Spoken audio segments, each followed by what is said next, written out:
Invasion of Astro Monster, also titled internationally as Invasion of the Astro Monster, was known in Japan as The Great Monster War and titled Monster Zero in the United States. However, it was also known as Godzilla vs. Monster Zero on the US VHS tapes. There are this many alternate titles for this specific film. It was released in 1965 with Honda, Tsuburaya, and Sekizawa collaborating again on this film. This was the first time Godzilla traveled to outer space, as well as the first time space aliens appear in the franchise.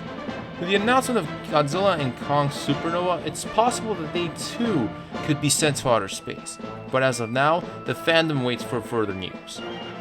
The film opens up with our protagonist, a pair of astronauts, Fuji and Glenn, played by Akira Takarada and American actor Nick Adams. Takarada played Ogata in the original 1954 Godzilla and would become a recurrent Toho kaiju star, alongside Kumi Mizuno, who plays Glenn's love interest, Namikawa. This made it the first Godzilla film to feature an interracial love story, as well as the first time human characters ever kissed. The chemistry between Nick Adams and Kumi Mizuno was so good, it sparked rumors of an affair between the two actors.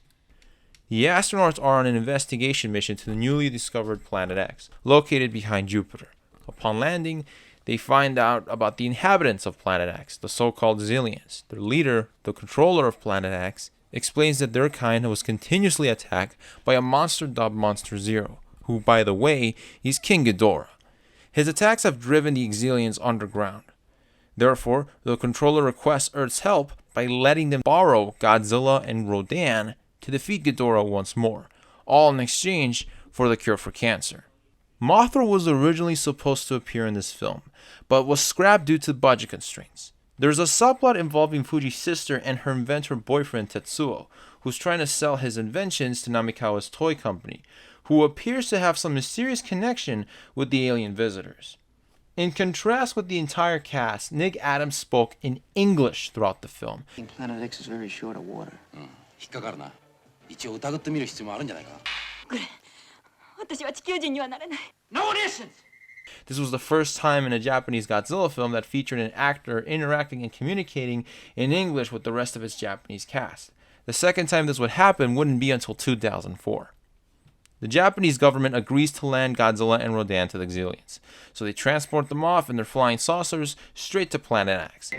Ghidorah lunges at full force towards the kaiju as soon as they land, when in 1 minute and 38 seconds, Godzilla and Rodan take down Ghidorah, culminating with the famous moment in the franchise, the Godzilla Victory Dance.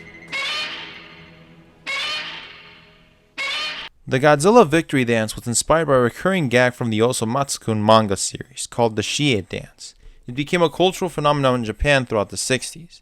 Eiji Tsuburaya took credit for incorporating it into the film, yet it was stated that Godzilla's stuntman Haruo Nakajima was against doing such dance in the first place. Tsuburaya intended for the dance to bring happiness to children. Little did he know, however, that this scene was one of the moments in the franchise that became Ishiro Honda's last straw.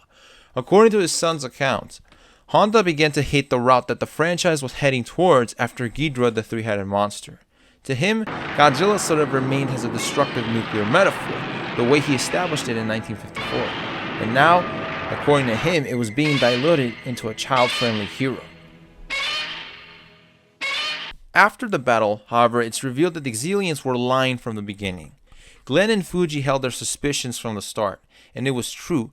Ghidorah had been under their control all this time, and now they plan to do the same with Godzilla and Rodan. They wanted to have all three monsters so they could use them to subjugate Earth under their rule.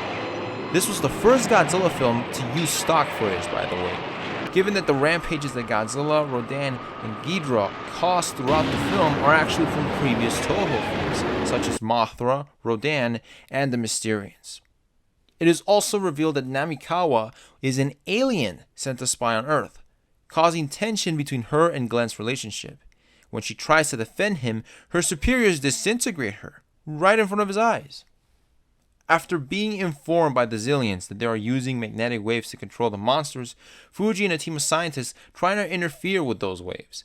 Meanwhile, Glenn escapes the Xiliens with the help of Tetsuo. He then reveals that he invented a device that can actually damage them, and they use it on their flying saucers. With Godzilla and Rodan free from the alien's grasp, they go on to fight King Ghidorah once more, climatically defeating the three-headed monster by plummeting him into the ocean. Ghidorah manages to fly off back to outer space, while Godzilla and Rodan's fates are left unknown. The whole plot of this film has been compared by some Godzilla fans to that of the Star Trek episode, especially since James Rolfe was first quoted using this phrase in his review of the film. It's kind of how this feels, like a Star Trek episode with a little bit of Godzilla thrown in. Firewood Media would later analyze the comparison in his own take of the film. I was never a Star Trek fan growing up, so I can't put much weight on the comparison between this film and the whole series itself. It is also worth noting that in this film, Godzilla is not the focus of the story. He's expertly used as a pawn within the structure of the film. With a screen time of 5 minutes and 45 seconds, it's one of the few Godzilla films with the least screen time for the King of the Monsters, yet it's one of the fan base's most favorite. The Western dub of the film wasn't released until 1970 as a double feature alongside War of the Gargantuan. It had a few alterations in terms of dubbing and score, but the plot remained the same. Ishiro Honda and Eiji Tsuburaya would step down from the director roles after this film.